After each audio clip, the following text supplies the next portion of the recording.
आज की तारीख में किसी को बेवकूफ़ बनाना आसान काम नहीं है। अरे मेहनत लगती है, पूरा का पूरा स्कैम का सिस्टम बनाना पड़ता है। लेकिन अगर मैं कहूं कि ऐसा कोई इंसान भी है, ऐसा एक शख्स भी है जिसने किसी एक को नहीं, पूरे के पूरे देश को बेवकूफ़ बनाया, तो आप थोड़े हैरान, थोड़े परेशान हो जाएंगे। सोचेंगे किसकी बात हो रही है। बात हो रही है मिस्टर अंबानी की, अनिल अंबानी की। और ये मैं नहीं, ये कह रहे हैं पंडोरा पेपर्स। इसके बारे में थोड़ा बताऊंगा मैं अभी आगे चल के।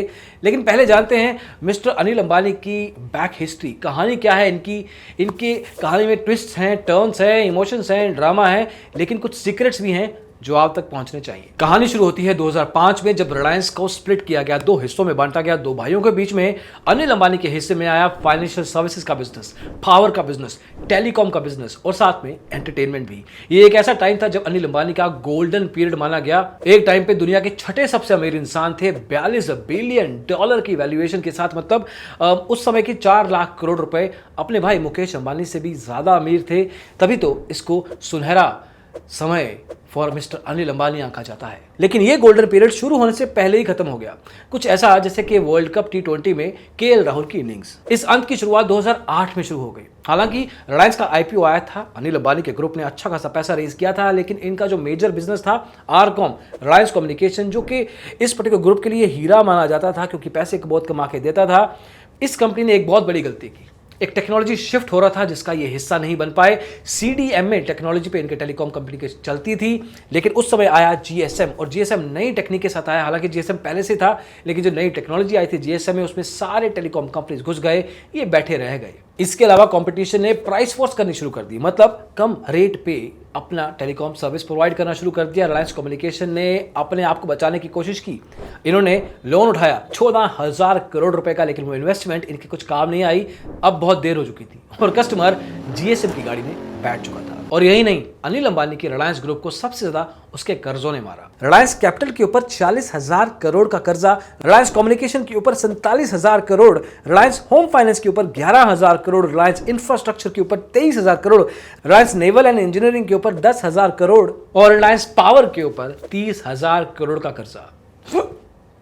अरे अनिल अंबानी की तो हालत इतनी खराब हो चुकी थी कि इनको 2008 में 1,30,530 करोड़ रुपए का नुकसान हुआ।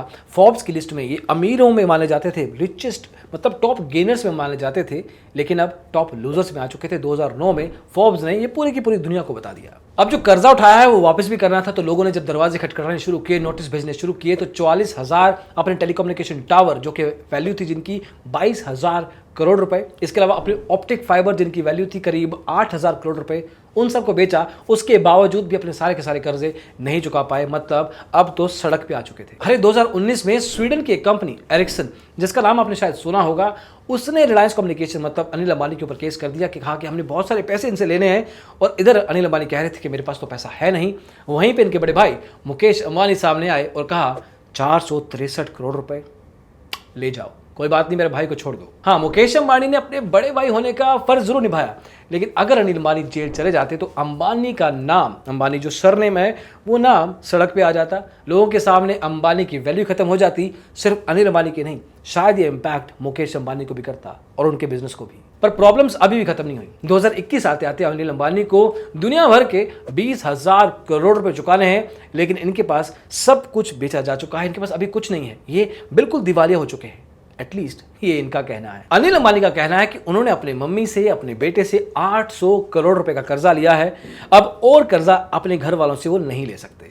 अच्छा, तो मम्मी के पास तो चलो ठीक है, लेकिन अपने बेटे के पास 800 करोड़ रुपए आए कैसे, किस बिजनेस से? अब यहीं पे आया पंडोरा पेपर्स। पंडोरा पेपर्स वो पेपर्स हैं जिन्होंने लीक किया बड़े बड़े इंडस्ट्रियलिस्ट, बिजनेसमैन, बड़े बड़े टाइकून्स, बड़े बड़े इन्फ्लुएंसर्स के वो राज जो बिजनेस लेवल पे नहीं खुलने चाहिए थे।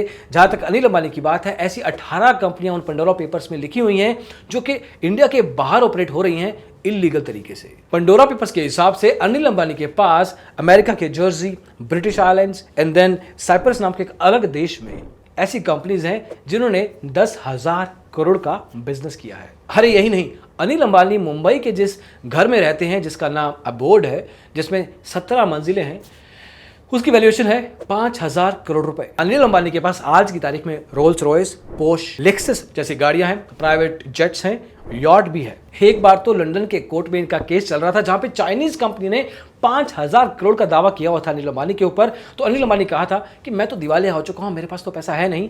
तो वहां के जज ने कहा था, हाँ आप कह तो रहे हो, लेकिन जिस हिसाब से आपका बैकग्राउंड है, जो पेपर्स आपके पास है, उस हिसाब से आप दिवालिया होने के आसपास नहीं है, मतलब आप झूठे हो। उन्होंने ये भी कहा इनके पास क्लियरली जितने ये क्लेम करते हैं उससे ज्यादा एसेट्स हैं। इनकी फैमिली की वेल्थ को देखते हुए ये हो ही नहीं सकता कि वो ये पैसे ना पे कर सकें, और ये मैं नहीं मान सकता कि इनके एसेट्स इतने लिमिटेड हैं। इस पर अनिल अंबानी ने कहा कि देखिए मेरी जो शेयर होल्डिंग है ना वो 589 करोड़ की बची है, और मैंने पता नहीं कितने हजारों करोड़ रुपए देने हैं। ये तो अमीर लोगों के चौंचले हैं, मैं तो एक ठीक ठाक सा इंसान हूं। अब अनिल अंबानी कहते तो हैं कि वो दिवालिया हैं, लेकिन उनका लाइफस्टाइल नहीं बोलता, उनकी एसेट्स नहीं बोलती, पंडोरा पेपर्स नहीं बोलते, इनफैक्ट कोई नहीं बोलता। एनीवे, पंडोरा पेपर्स को आए हुए भी काफ़ी टाइम हो चुका है, लेकिन अनिल अंबानी के खिलाफ कोई भी मूवमेंट नहीं है। अभी के लिए इतना ही। हमारा कोई क्लेम नहीं था, जो पंडोरा पेपर्स कह रहे हैं, जो कोर्ट्स ने कहा है वो आप तक पहुंचाया है। What do you think about Anil Ambani? Comment section में ज़रूर बताइएगा।